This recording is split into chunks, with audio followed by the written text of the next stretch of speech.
my name is Stella, and today we're going to be taking a look at a movie whose name I actually don't really know how to pronounce completely, but I think it's Nuiguruma Z. The English title goes by Gothic Lolita Battle Bear, and some of you may have heard of it before. At first glance, this 2013 Japanese flick follows a sweet Lolita and superpowered teddy bear who fight zombies, baddies, and basically partake in copious amounts of violence. And I'm here to give my own breakdown and review, so if you are interested, go ahead and stay and keep watching. The film was directed by Noboru Iguchi, and if you're a fan of Japanese films, you might be familiar with his name as well. Here are a few things that he's done before.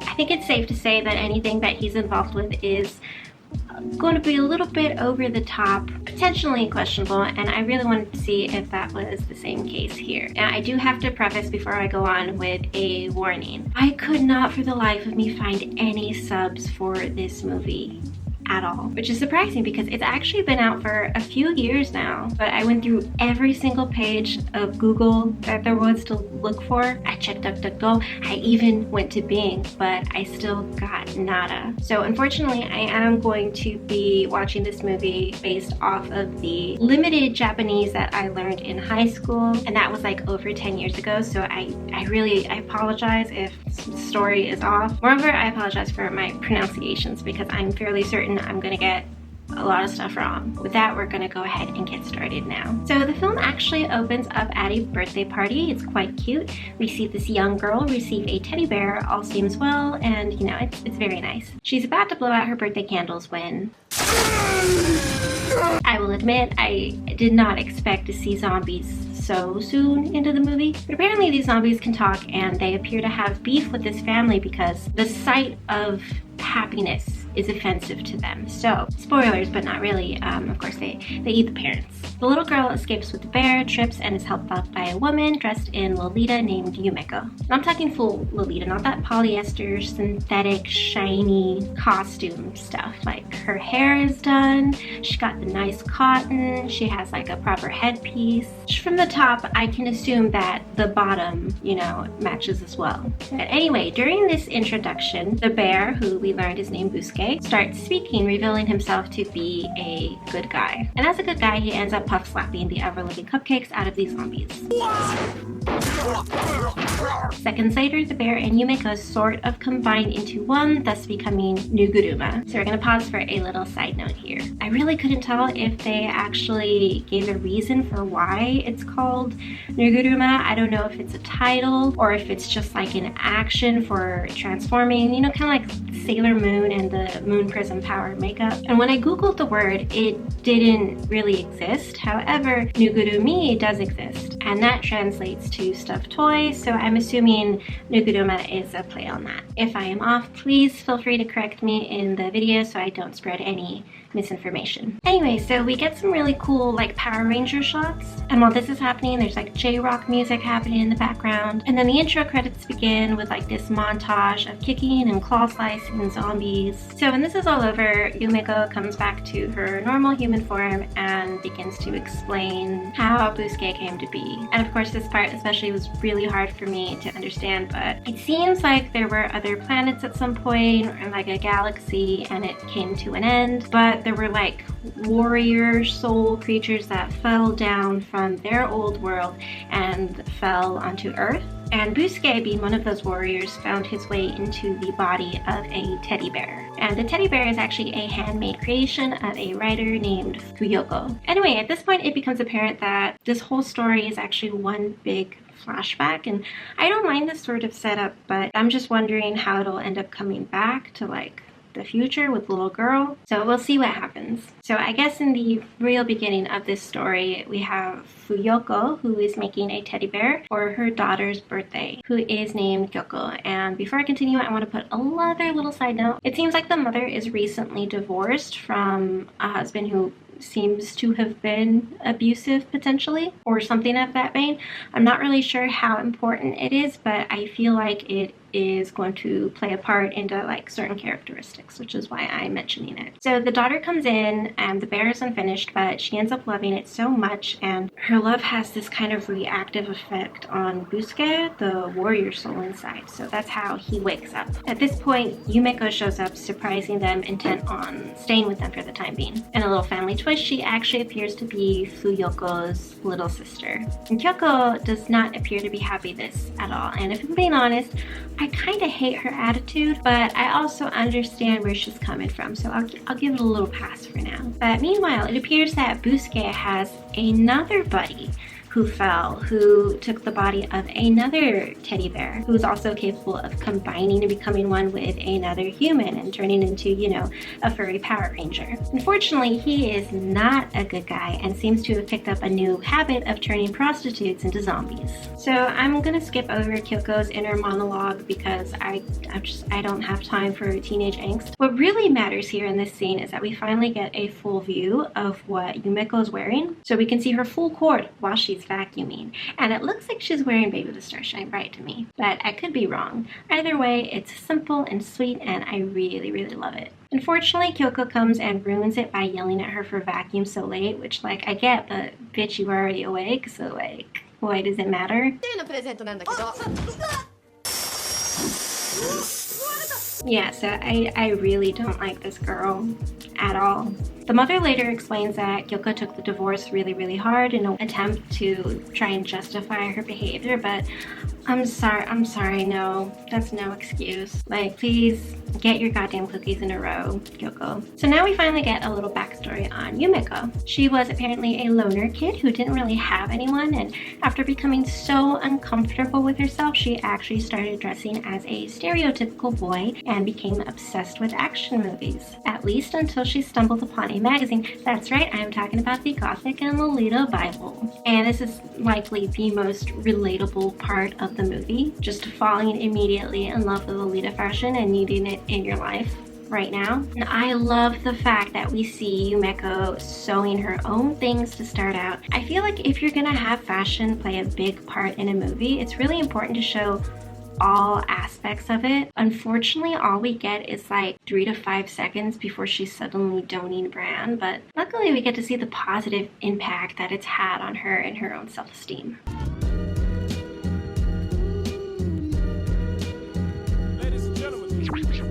Right here, though, it is time for us to bring on our very special... So back to the present, Yumeko and Busuke finally have their first interaction with one another. And again, I'm sorry I couldn't make this part out at all, but I really like his laugh.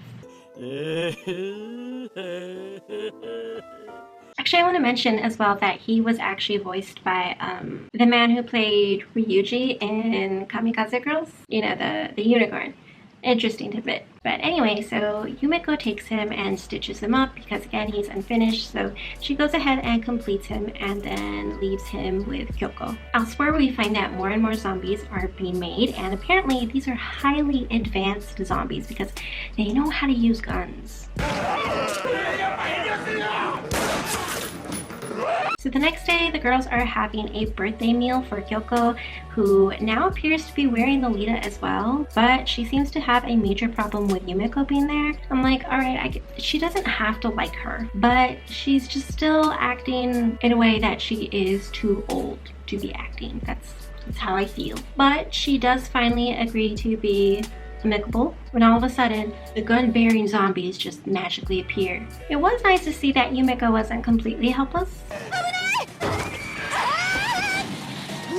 So I guess this is proof that obsessively watching action movies as a youngling, you know, really does pay off. In the attack, Fuyoko sacrifices herself to save Kyoko. And this is the first time while watching this that I actually kind of felt something, not gonna lie, because even though she has such a short amount of screen time thus far, it does seem like she was always trying to do right by her daughter, so it's a little bit sad. Kyoko takes this moment to get angry at Yumeko, and honestly, we know that things are going to change because that's just how movies are. Like, they're going to work it out in the end. But at this point, I don't really care anymore. I feel like, for me, there's very little that she could do to redeem herself. So when a zombie springs out of nowhere and is about to attack her, honestly, my thoughts were, please, just get rid of her already. But luckily, Busuke comes along with a variety of attacks.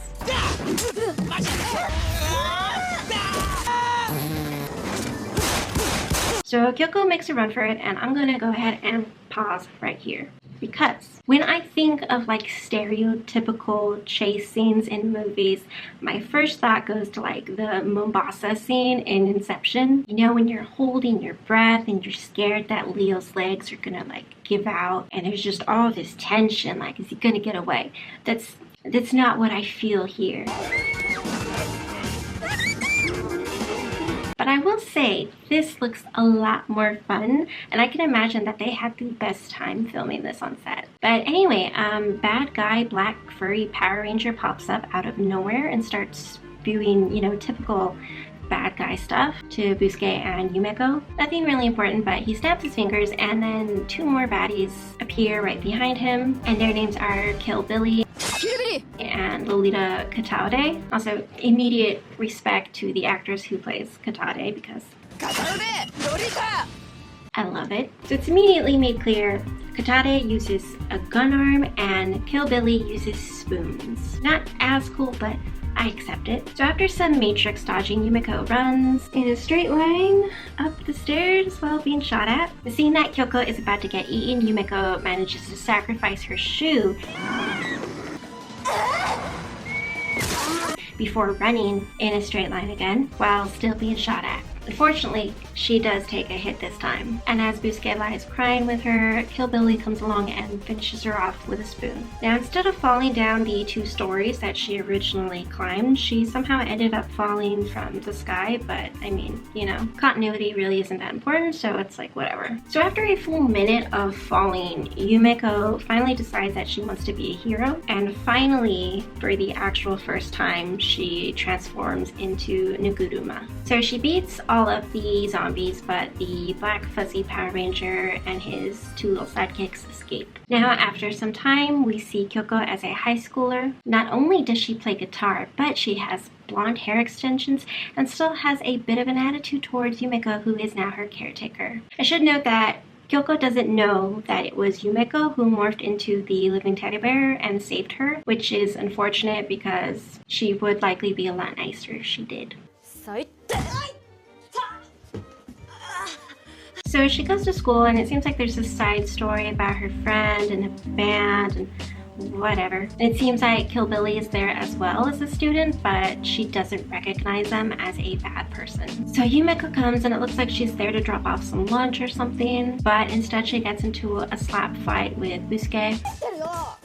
Their little scruff ends up scaring this other random guy. So they end up running off while these guys are trying to chase them. And we get this really awesome GoPro footage that makes me feel like I'm a teen again. You know, when both travel and normie YouTubers were getting a hold of GoPros and they were just like filming every little insignificant thing, but it was fine because it looked cool. But back at school, Kyoko ends up in an auditorium with her classmate Koji and a whole bunch of other students when a man named Charlie appears on the stage with 4 girls dressed in Shiro Lolita. Charlie turns out to be the big bad black fuzzy Power Ranger's human counterpart. So he douses the audience in gas and turns someone into a zombie. Luckily, Yumeko comes along and this happens.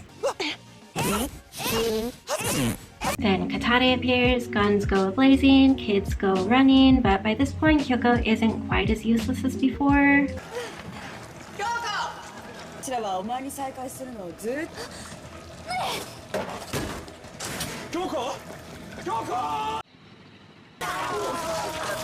She just fucked right off. I thought he would have had a little bit more screen time, but okay. Next is basically just some filler that I really don't know how to describe.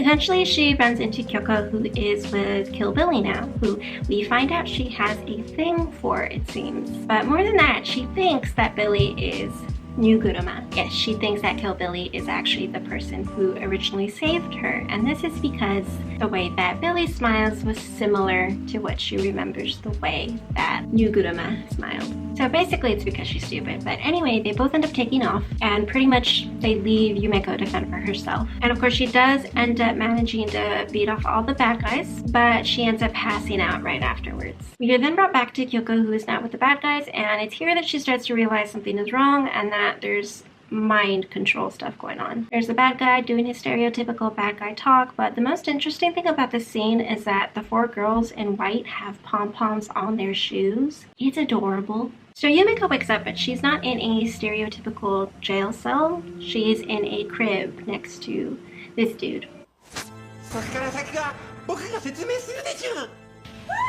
The first baby human. Yeah, and can you believe I went the last 30 years of my life thinking that all humans started out as babies? So apparently this baby's job is to spread zombie status among the people. Step 1 is releasing the former students that were trapped during the disaster in the auditorium by pressing a button. Of course, he can't simply just press a button on his own. He needs guidance.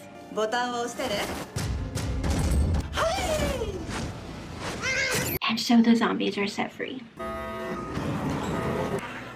If my breakdown of this movie doesn't seem very linear thus far, I don't know what to tell you other than, yeah, I know. So Kyoko is now dressed up in a wedding dress, so clearly I'm missing an integral part of the story, but at this point, I don't really care, and if you're watching this, you probably really aren't here for the story. Poor Busuke is tied up by strings of rhinestones, and Charlie asks Kyoko to get rid of him as proof that she's on his side. And she doesn't really seem to have a choice because mind control. The scene then segues into Charlie's history and his teddy bear and how they became a big baddie, and it's sad, but I don't care. And I'm gonna go ahead and say it. If I don't care enough about your villain's sob story, you probably aren't doing it right. But on the other hand, if you have talking teddy bears in your story, you're probably not doing it wrong. So Kyoko luckily manages to beat the mind control, and before she can get herself into more trouble, Kill Billy decides to protect her. While they're escaping, the baby human lets loose more zombies.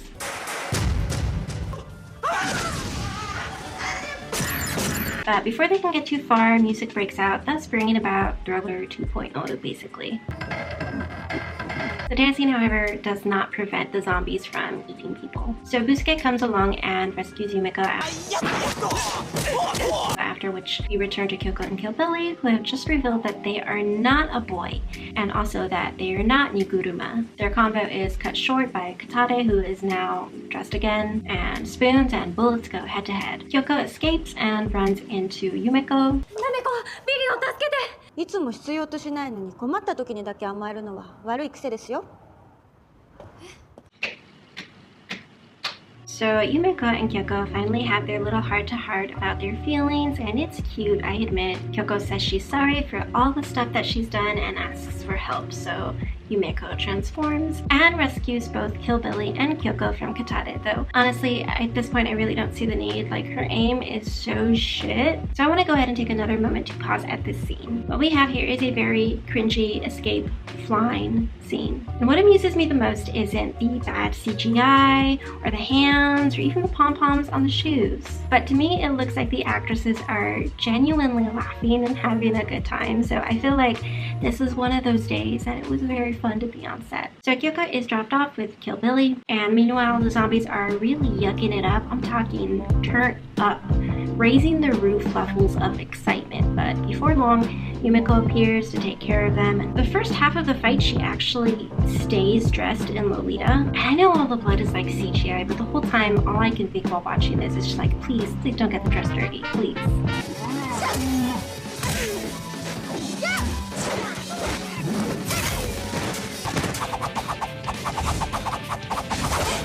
So after this, we are brought back to Bad Charlie, who is not happy at all. He actually takes a shot at Katade and transforms, and then transforms again. We now see the 4 girls dressed in white outside, ready to unleash their power by removing their tops. Hi. I don't know if I can show this or not because there's no nudity technically because their nipples are glowing, but I'm not going to take any chances. So they begin floating into the sky, and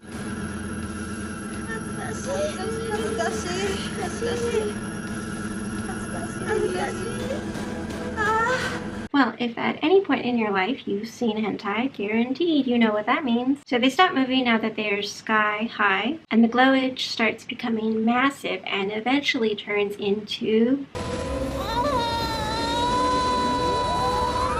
lasers.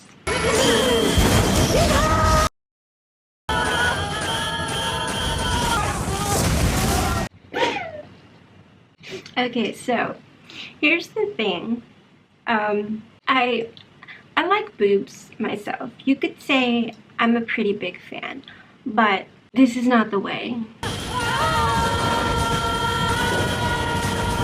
Real talk though, if these girls have this amount of power, I really have no idea why they focus so much on creating zombies. But anyway, as it turns out, Kitare is actually still alive and wants revenge. Ultra Black Furry Power Ranger shoots out at her yet again, but Yumeko takes a hit for her this time, returning to her normal form afterwards. Busuke asks for his buddy back, who again is in the black teddy bear, but Big Baddie Charlie is just like, nah. Now, in an effort to stop the zombies, Fuyoko and Billy make their way towards a guitar because the sound affects the zombies. So she makes some high-pitched noises, which works for a while, but doesn't know what else to do afterwards. Hillbilly tells her to play something real. Their logic is that because Kyoko's mother was a talented novelist, Kyoko also carries this talent in various ways. I mean, that's not actually how it works, but okay. Well, I guess apparently it does work, so the power of the guitar hits Big Bad Charlie, freeing the black teddy bear. Both teddies are reunited and it's really cute. Kyoko starts playing the guitar for real, and Yumeko transforms again into a more superior version of Nuiguruma and can now fly. So a mega sky fight begins, action is blasting. We go back to Kitare, who is finally able to aim for once and manages to take out not one, but all 4 of the laser titty girls. But then she burns alive right afterwards, so.